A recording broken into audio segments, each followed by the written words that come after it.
Before he was the Buddha, the awakened one, he was a prince named Siddhartha Gautama, born into a world of unimaginable luxury. Imagine living for 29 years without ever knowing what it means to be old, sick, or to witness death. This was his reality. His father, a king, built 3 magnificent palaces to shield him from all forms of suffering, hoping to shape him into a great worldly ruler. But destiny had a different path in mind. Restless and curious, Prince Siddhartha ventured beyond the palace walls. What he saw shattered his perfect world. On 4 separate trips, he encountered an old man frail and stooped with age, a sick man tormented by pain, a corpse a stark reminder of life's finality, and finally a calm, wandering ascetic, a holy man who seemed to possess a peace that defied the world's sorrows. These 4 sights ignited a fire within him. He realized that suffering was not a distant concept, but the fundamental condition of all existence, and he could no longer live in blissful ignorance. That very night, at the age of 29, he made a life-altering decision. He looked upon his sleeping wife, Yasodhara, and their newborn son, Rahula, one last time. Then he slipped away from the palace, trading his royal silks for the simple robes of a wanderer. He shaved his head and walked into the unknown, leaving behind a kingdom, a family, and a life of comfort. This was the great renunciation, the beginning of a relentless quest to find an end to suffering for all beings. For 6 long years, Siddhartha pushed his body and mind to the absolute limit. He sought out the most renowned meditation masters of his time, Arakolbam and Odaka Romapuda. He quickly mastered their techniques, reaching states of deep meditative absorption. But he knew this wasn't the final answer. These states were temporary, a fleeting escape, not true liberation. Driven by an iron will, he then joined a group of 5 ascetics, believing that by punishing the body, he could free the spirit. He practiced extreme self-mortification, fasting until his skin clung to his bones and his eyes sank deep into their sockets. He endured unimaginable pain, pushing himself to the brink of death. But one day, as he collapsed from weakness, a profound realization dawned upon him. Torturing the body was just as fruitless as indulging it. It only weakened the mind, making true insight impossible. He had lived in both extreme sensual pleasure and severe austerity, and neither held the key. The path, he realized, must lie somewhere in the middle. Just as he was about to give up, a village girl named Sujata offered him a bowl of milkreeds. Accepting it, he began to regain his strength. His 5 ascetic companions, disgusted that he had broken his fast, abandoned him. But Siddhartha was not deterred. He had discovered the middle way, a balanced path of moderation, free from the extremes that had led him astray.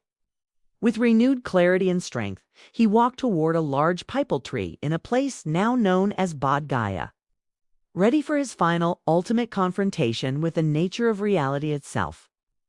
Beneath the shade of the Bodhi tree, Siddhartha made a solemn vow. Though my skin, my sinews, and my bones may wither away, though my flesh and blood may dry up, I will not move from this spot until I have attained full enlightenment. As he sat in deep meditation, he faced his final test.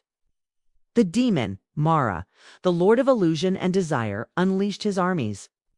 Terrifying visions, storms, and temptations swirled around Siddhartha. When fear failed, Māra sent his 3 beautiful daughters representing craving, pleasure, and passion to seduce him. But Siddhartha's concentration was unshakable. Furious, Māra challenged his right to seek enlightenment. "Who will bear witness to your worthiness?" he demanded. In response, Siddhartha didn't speak. He simply reached down and touched the ground. In that moment, the earth itself roared, testifying to the countless lifetimes of virtue he had cultivated. Māra and his legions were defeated. With his mind now perfectly clear and still, Siddhartha plunged deeper into meditation.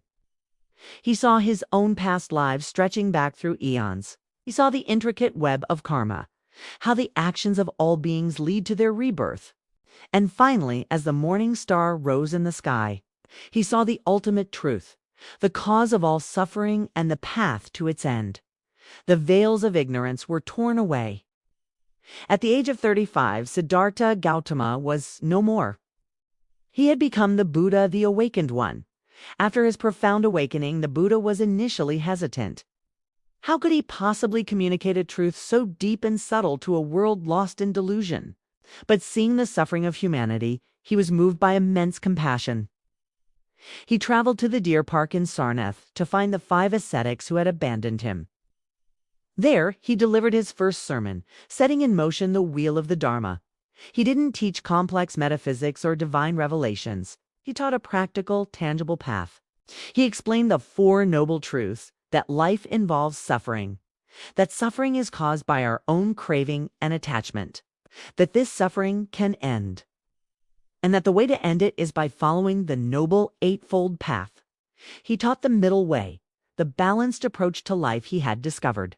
His 5 former companions listened, and their minds opened. They became his first disciples, and the Saṅgha, the community of monks, was born.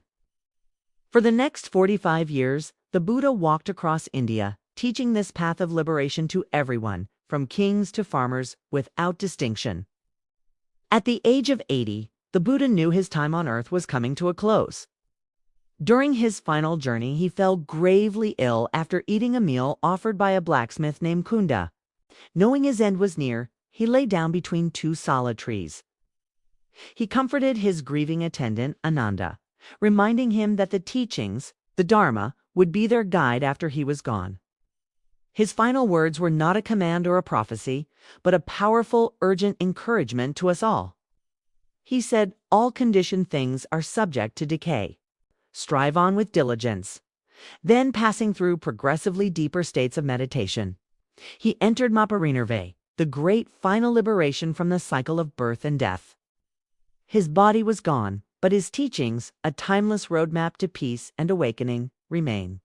Thank you for watching. If this story moved you, please consider subscribing for more journeys into the heart of wisdom.